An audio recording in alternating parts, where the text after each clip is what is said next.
प्रभारी प्रधानाचार्य और व्यक्त रूप में हमारे सभी शिक्षकगण शिक्षिकागण तथा हमारे दिलीप सर एवं किशोर शर्मा जी तथा हमारे सभी छात्र छात्राओं,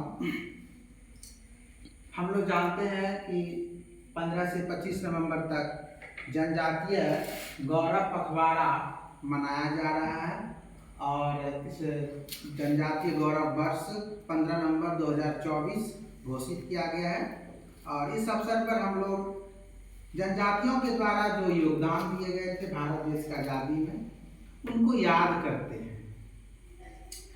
उनके किए गए कार्यों को याद करके अपने जीवन में भी देश के लिए समर्पण भाव लाने के लिए, प्रेरित करने के लिए इनका हम लोग जयंती मना रहे हैं और इनके द्वारा किए गए कार्यों को याद कर रहे हैं।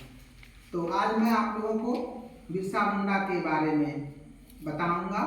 इसमें से उनका जन्म 15 नवंबर 1874 ईस्वी को पलामू में तमाड़ के निकट उलिहातू गांव में हुआ था। उनके पिता का नाम सुगना मुंडा था। यद्यपि उनका बचपन गरीबी एवं कष्ट में बीती, तथापि उन्होंने शिक्षा ग्रहण की। गरीबी थी लेकिन शिक्षा ग्रहण की। तो हम लोग को भी उसे शिक्षा लेना है। हम लोग भी, यदि हमारे पास आर्थिक स्थिति ठीक नहीं है तो भी हम लोग पढ़ने विद्यालय रोज आए, प्रतिदिन आए। विद्यालय आने से आप लोगों को जरूर ज्ञान मिलेगा और आपकी उन्नति होगी। जिस प्रकार बिरसा मुंडा को आर्थिक स्थिति उनकी ठीक नहीं थी, फिर भी उन्होंने पढ़ाई की, शिक्षा ग्रहण की। उससे हम लोग ये बात सीखेंगे। उसके बाद वे शिकार करने, बांसुरी बजाने तथा निशानेबाजी में प्रवीण थे। कलाओं में भी प्रवीण थे। हम लोग को भी अपने अंदर कुछ न कुछ कला का ज्ञान होना चाहिए। हम लोग प्रयास करेंगे तो जरूर कुछ न कुछ हम लोग अपने कलाओं को दिखा सकेंगे, निखार सकेंगे। तो वे इन कलाओं में प्रवीण थे। उनका आरंभिक जीवन ईसाई धर्म तथा वैष्णव धर्म से प्रभावित था।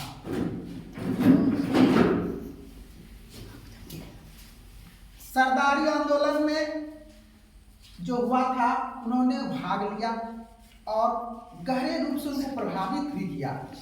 वैष्णव धर्म के प्रभाव में आकर बिरसा मुंडा शाकाहारी बन गए। पहले वे क्या थे? मांसाहारी थे, लेकिन जब से वैष्णव धर्म उन्होंने अपनाया वे शाकाहारी हो गए।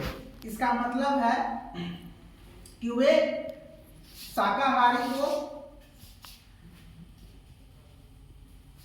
क्या करना चाहते थे? शाकाहारी जीवन पवित्र जीवन होता है। तो शाकाहारी जीवन में हिंसा का अभाव होता है, क्योंकि बिना हिंसा का कोई चीज, किसी का मांस मिलेगा नहीं। तो शाकाहारी जीवन से आपके अंदर क्या होगा? पवित्रता आएगी। तो इनसे ये भी शिक्षा लेना है, हम लोग को भी शाकाहारी बने। इसके बाद उन्होंने यज्ञोपवीत धारण किया था। साथ ही वे तुलसी पूजा, यज्ञोपवीत समझते हैं ना? जनेऊ होता है, जनेऊ होता है, वो धारण करते हैं विधि विधान। उसका नियम होता है, उस नियम को पालन करना होता है। साथ ही वे तुलसी की पूजा करने लगे। तुलसी की पूजा करने लगे। तुलसी की पूजा यदि आप लोग भी रोज करेंगे तो आपके अंदर भी पवित्रता आएगी, सुंदरता आएगी। आपके सुंदरता का मतलब अंदर से आप सुंदर होंगे, अंदर से आप कोमल बनेंगे। तुलसी कोमल होता है ना, उससे उसी तरह आपका अंदर पवित्र होगा। वे चंदन तिलक भी लगाते थे। उन्होंने कुछ समय के लिए ईसाई धर्म भी अपनाया, परंतु बाद में उसे छोड़कर अब अस्थायी रूप से चालकद में रहने लगे। चालकद एक स्थान है, वहां रहने लगे। बिरसा मुंडा एक धर्मपरायण व्यक्ति थे। धर्मपरायण, हम लोग को भी धर्मपरायण होना चाहिए। अब धर्मपरायण का मतलब हम लोग समझ रहे हैं। जैसे हम लोग विद्यार्थी हैं तो हम लोग का धर्म अभी क्या है?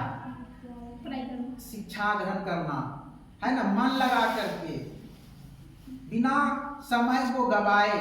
खेल कूद में हम लोग ज्यादा समय नहीं गवा करके शिक्षा ग्रहण करने में अधिक से अधिक समय लगाए। ये हमारा धर्म है अभी। तो धर्मपरायण व्यक्ति थे। उसी तरह हम लोग इनसे क्या करेंगे? शिक्षा लेंगे, हम लोग भी अपने धर्म को समझें। कुछ विद्वानों का मानना था कि बिरसा मुंडा ने एक नया धर्म चलाया जिसमें जनजातीय धर्म और वैष्णव धर्म के तत्व थे।